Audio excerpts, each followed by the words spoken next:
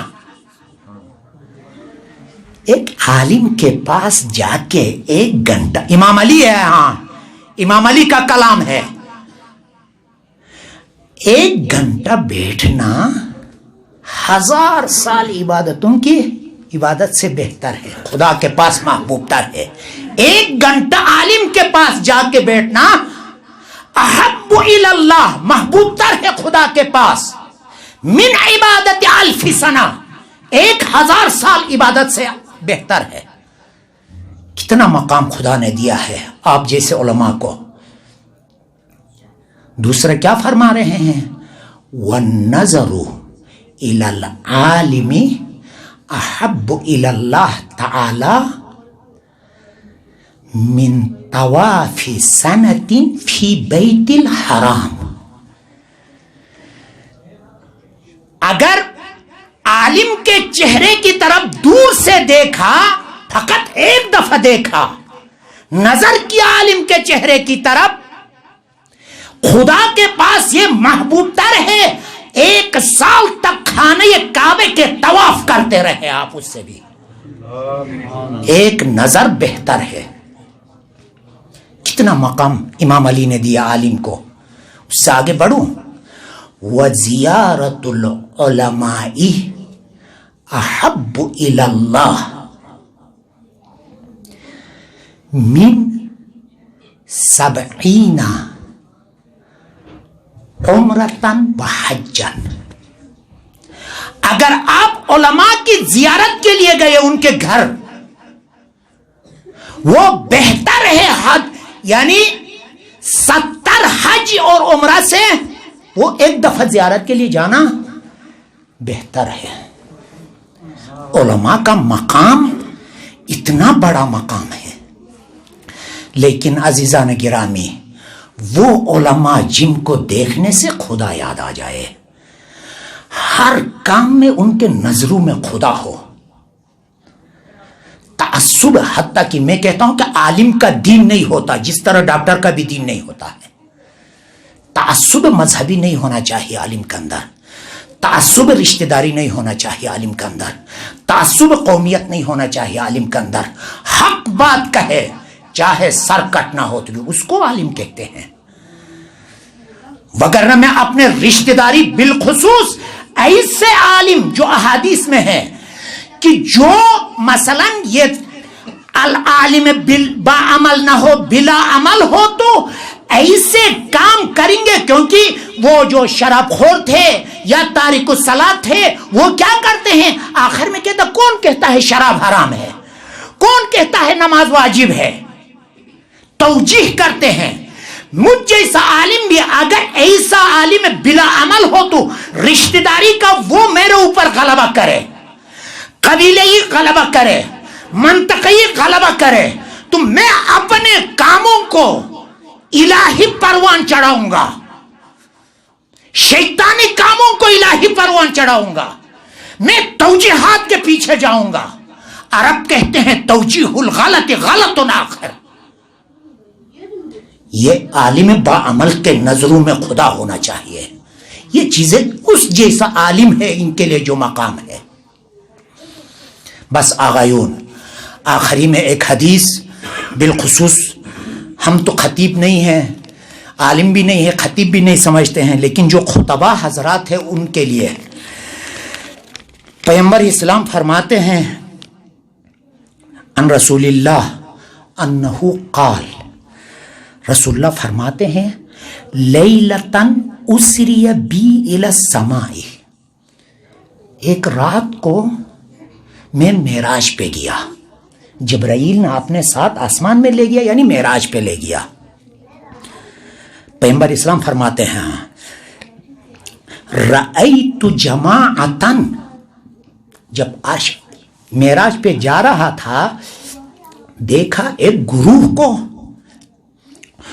تقرض شفاہہم بمکاریز من النار، ان کے ہونٹوں کو آگ کے قینچیوں سے کاٹتے تھے، ان کے ہونٹوں کو آگ کے قینچیوں سے کاٹتے تھے۔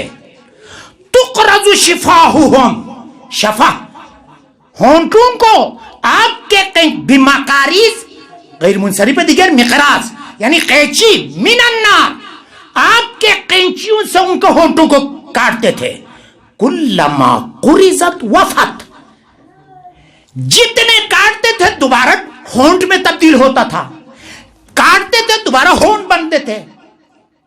کلما قرضت، جتنا بھی ان کے ہونٹ آگ والی قینچی سے کاٹے کیا ہوتا تھا؟ وفت، دوبارہ ہونٹ بنتے تھے۔ تو کیا کہا؟ فقلت، پیغمبر اسلام فرما رہے ہیں آغایون، اول اپنے آپ کو خطاب کر رہا ہوں، فقلت یا جبرائیل من ہاؤلائی، یہ کون ہے اس دردناک عذاب میں مبتلا ہے، یہ کون ہے؟ قال، جبرائیل نے فرمایا، سب سے پہلے میں اپنے نفس کو خطاب کر رہا ہوں، ہاؤلائی خطباء امتک، یہ وہ ہیں کہ جو آپ کے امت کے خطبہ ہے، منبری حضرات ہے۔ کیوں اسے کرتے ہو منبری حضرات کو؟ یہ تو ذکر اہل بیت کرتے ہیں، یہ دین کی تبلیغ کرتے ہیں، کیوں ان کے ہونٹوں کو یعنی آگ والی قینچی سے کاٹتے ہو؟ کہتے ہیں یقولون ما لا یفعلون، جو خود انجام نہیں دیتے ہیں دوسروں کے لیے حکم دیتے ہیں۔ وَيَأْمُرُونَ النَّاسَ، لوگوں کو امر کرتے ہیں بالبر، نیک کاموں کی طرف، وَيَنْسَوْنَ أَنفُسَهُمْ، لیکن اپنے نفسوں کو بھول جاتے ہیں۔ بس عزیزان گرامی، ہمارے زیادہ مزاحم نہ ہو جاؤں اس سے زیادہ، تو آغائے سمائری صاحب چپ چپ نگاہ میں گنمی ترسم، تو بس ہمارے جو، میں مصائب نہیں پڑھتا ہوں، تھوڑا سا 2 منٹ تک، ہمارے جو عالم تھے، واقعاً میں کہتا ہوں، میں جتنا جانتا ہوں واقعاً مجھ سے بہتر عالم تھے، عالم باعمل تھے، احساس مسئولیت کرتے تھے۔ انشاءاللہ ہمارے اس گناہکار زبان سے جو نکلا ہے باعث بنے کہ یہ ان کی درجات کے بلندی کے لیے۔ واقعاً میں ذوالفقار سے یہی کہتا ہوں، کل میں نے فون کیا کہ ان کی نماز جنازہ 2 دفعہ پڑھی گئی، ایک وحدت المسلمین کے مسجد پہ، ایک چشتی نگر میں دوبارہ، اور پوچھا میں نے کتنے لوگ آئے تھے، واقعاً حد سے زیادہ لوگ توقع سے اوپر تھے۔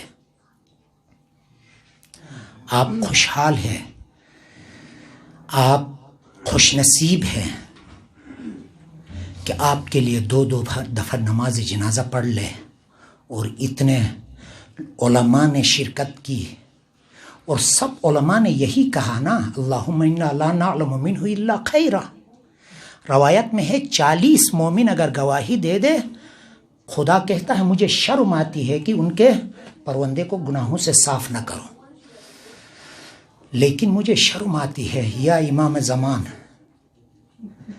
میں تو عالم کہتا ہوں اپنا آپ کو، آپ کے لباس بھی پہنا ہوں،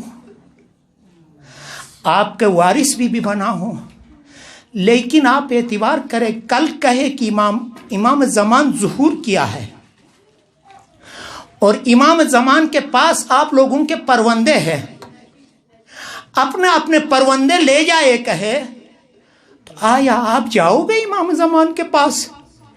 یا لقلقیت زبانی ہے وہ عجل فرجہم، کیا آپ امام زمان کے پاس جانے کے لیے، ملاقات کے لیے سبقت لوگے اپنے پروندہ لینے کے لیے؟ کہتے ہو امام حسین کو، کہتے ہو یا لیتنی کنت معکم فافوز معکم، آیا واقعاً اس کے مصداق بن سکتے ہو؟ اپنے امام زمانہ کے بیعت کے لیے جاؤ گے؟ میرے اندر اتنی جرت نہیں ہے آغایون، میرا پروندہ اتنا سیاہ ہے، اتنا سیاہ ہے، میں نے اتنے گناہ انجام دیا ہوں کہ امام زمان کے پاس جا کے میں یہ کہوں کہ یا امام میرا پروندہ دے دے، اور وہ امام نظر مبارک میرے پروندے پہ رکھے اور اس کا دل خون ہو جائے۔ پس خدایا دعا کرتے ہیں ہم، آیت اللہ بروجردی بھی اپنے زندگی نامے میں یہی لکھتے ہیں، میں اپنے علم پہ بھروسہ نہیں ہے اس علم کے واسطے میں جنت جاؤں، یا میرے عبادتوں کے اتنا بھروسہ نہیں ہے، لیکن فقط جو امام حسین پہ رویا ہوں ان کے پاس ایک رومال، مخصوص رومال رکھا ہوا تھا، جب سے سن تکلیف تک پہنچے تھے اس وقت سے اس رومال کو روتے وقت فقط آنسو صاف کرتے تھے۔ آیت اللہ ماراشی نے کہا اس رومال کو میرے کفن کے ساتھ دفن کرنا، فقط یہی آنسو امید ہے کہ گناہوں کے لیے بخشنے کے لیے سبب بنے۔ پس یا امام سلام، ایک دفعہ سلام کرے امام حسین کی طرف، اور اس کے ثواب کو اس ہمارے عزیز دوست ذوالفقار حجت الاسلام ذوالفقار نجمی کو خداوند متعال پہنچا دے اور اس کے درجات کو عالی تر کرے۔ السلام علیکہ یا ابا عبداللہ وعلی الارواح التي حلت بفنائك عليك مني سلام الله أبدا ما بقيت وبقي الليل والنهار ولا جعله الله آخر العهد مني لزيارتكم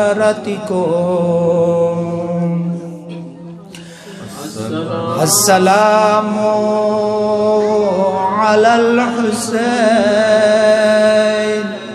وعلى علي بن الحسين وعلى أولاد الحسين وعلى أصحاب الحسين جميعا ورحمة الله وبركاته۔